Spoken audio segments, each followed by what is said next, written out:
unang concern ng publiko, yung monkeypox o mpox na tinatawag. Ano ho yung sitwasyon ngayon? Ilan ang kaso? At ano yung inyong findings? Paano ba umiikot itong sakit na to? 2 weeks ago, nag-declare ang World Health Organization ng monkeypox ulit. May bagong clade or variant which Mm. is apparently mas deadly, mas mataas yung mortality rate. And because of this, natakot ang WHO. Nung nakuha natin yan, nag-umpisa din ang mga doktor mag-test. So let me state clearly, hindi pa nakakarating sa Pilipinas yung 1B. Now yung atin, yung 3 cases, ang significance nun, Malu, meron na tayong community transmission nung original Okay. virus. Ang dapat din gawin natin, mag-ingat tayo All because right. kumakalat pala siya. Nag-create na rin ako ng MPOX task force para mabantayan, magkaroon ng increased Oh, surveillance. So mag-i-increase tayo ng testing. Kailangan natin ng make sure na kung tataas kasi ang testing, magiging aware mga tao pag may mga vesicle sila or bulutong, magpapatingin sa doktor yan. Dr. Ted, para ho mas malinaw, para siyang bulutong pero may iba pa hong simptomas. Ano yung dapat nila bantayan? At kung Okay. meron silang mga initial na simptomas, ano yung dapat gawin? Ang sakit na to, lalagnatin ka, after lagnat, Mhm. sakit ng kasukasuan, tapos Mhm. lalabas yung butlig. Una, rash, pagkatapos magiging parang may tubig, parang Mhm. chickenpox, parang pero hindi siya kamag-anak ng chickenpox. Parang Mhm. zoster, yung herpes zoster, meron din mga butlig.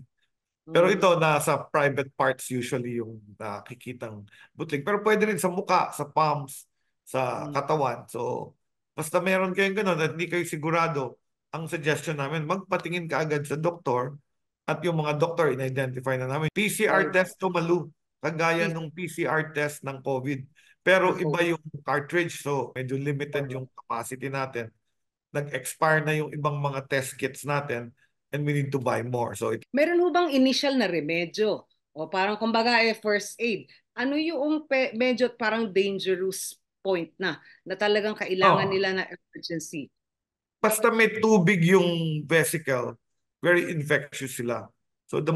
the moment meron kang ganong simptomas, ang payo ko, importante, makumpirma at matest. So yan All ang nire-recommend namin. Okay. Sa inyo pong nakita ngayon, ang transmission rate, sabi ninyo hindi naman yata masyado. Itong meron tayong cases, yung B. Pero ano ho yung pwede ring gawin para maiwasan na sabi Okay. ninyo baka community transmission na nagaganap? Oo. So ang transmission nitong Mpox ay through close and intimate contact. So including Okay. pagtalik at sex. Mhm. Pero pwede rin, nakita dun sa findings sa Africa, pwede rin mahawa sa pag-share ng tuwalya, damit.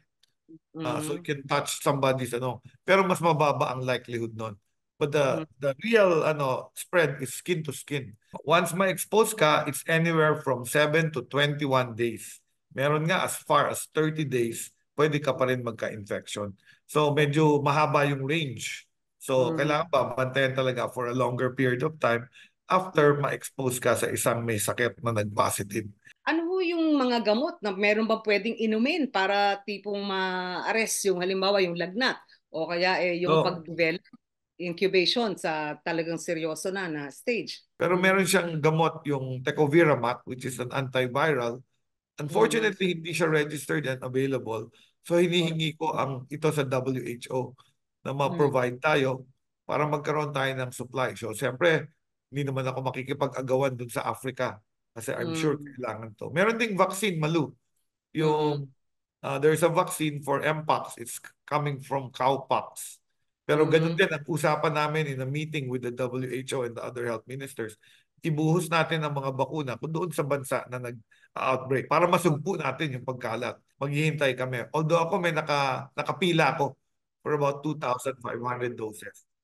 Ngayon, Secretary, tila kakaunti pa lang yung nasasabi ninyo tungkol dito sa issue ng pagbabalik ng pondo ng PhilHealth sa Bureau of sa Treasury. Ano ho? Ano ho ba sa tingin ninyo? Dapat bang ibalik ang pondong ito? Samantala, Okay. nagtalakay tayo na napakaraming issue at napakaraming mga suliranin na dapat yung tugunan.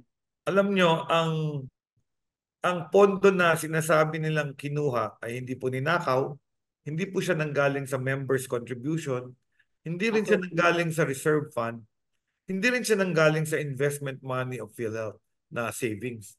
Ito po ay nanggaling sa government appropriated government appropriated subsidy para sa mga mahihirap, mga senior citizen at mga PWD. Okay. Every year kasi, ine-estimate ng PhilHealth kung ilan itong senior citizen, PWD at mahihirap. At Agents. ang premium niya, pambayad ito ng premium nitong tatlong sektor na to. Mm. At every year po, sobra ang hinihingi nila. Ang Okay. na-enroll nila, mas konti lagi by about 30 Correct. Mm. billion pesos. So ang tawag dito, hindi ito savings. Ito Mm. ay uh, government appropriated na hindi na program. Kasi Mm. hiningi mo yung pera, hindi mo siya ginamit for its intended use. Hindi naman Mm. siya intended to pay for the hospitals and PhilHealth benefits. Mm. Doon kinukuha yon doon sa premium. Mm. Pero doon sa hindi mo na-enroll, excess funds yon, hindi mo pwedeng tawagin savings. For many years, ginagamit ng PhilHealth na tawag dyan savings at dinideposito niya sa treasury bonds na Okay. nagbabayad na naman ng Department of Finance ng treasury ng interest na inuutang din ulit nila para ibayad yung malaking interest. Umiikot yung Sinabi pera. ng DOF, parang mali yan ah. Kasi Mm. ang government, pagka meron ka hiningin pera at hindi mo siya nagamit for the purpose you said you will use it, ang dapat dyan, ibalik mo. Correct. Sobra. Mm. That is, lahat kaming ahensya, ganyan, binabalik.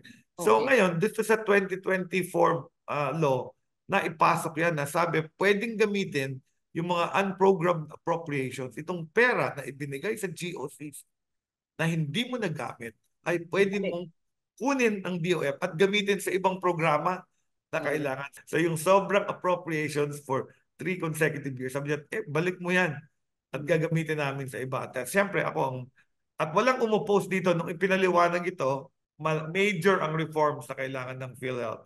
But it's Oh. a pity kasi nga a single payer system like PhilHealth is supposed to be very good. In fact, hindi totoo yung sinasabi ni Ish na baka maubos yung pera nila. Kahit nataasan mo ang benefits niyan at Correct. maubos yung funding mo, it is a pay-as-you-go insurance. Ano ba ang Correct. pay-as-you-go insurance? Oh. Yung insurance ng kotse mo, malu. Pag hindi ka nabangga, wala na yung pera mo yun. Correct. Di ba? Magbabayad ka na naman ng another 30 to 50,000 the following year para covered pa rin yung kotse mo in case mabangga. Ganyan ang PhilHealth. Ang PhilHealth will never lose money. Kaya huwag kayong maniwala sa taga-PhilHealth na sinasabing baka maubos pera. Hindi ako Mm. naniniwala doon sapagkat Tama. pag naubos ang pera, ang gobyerno ang magpopondo ng PhilHealth. Eh, Dadagdagan lang nakabata. namin ang subsidiya.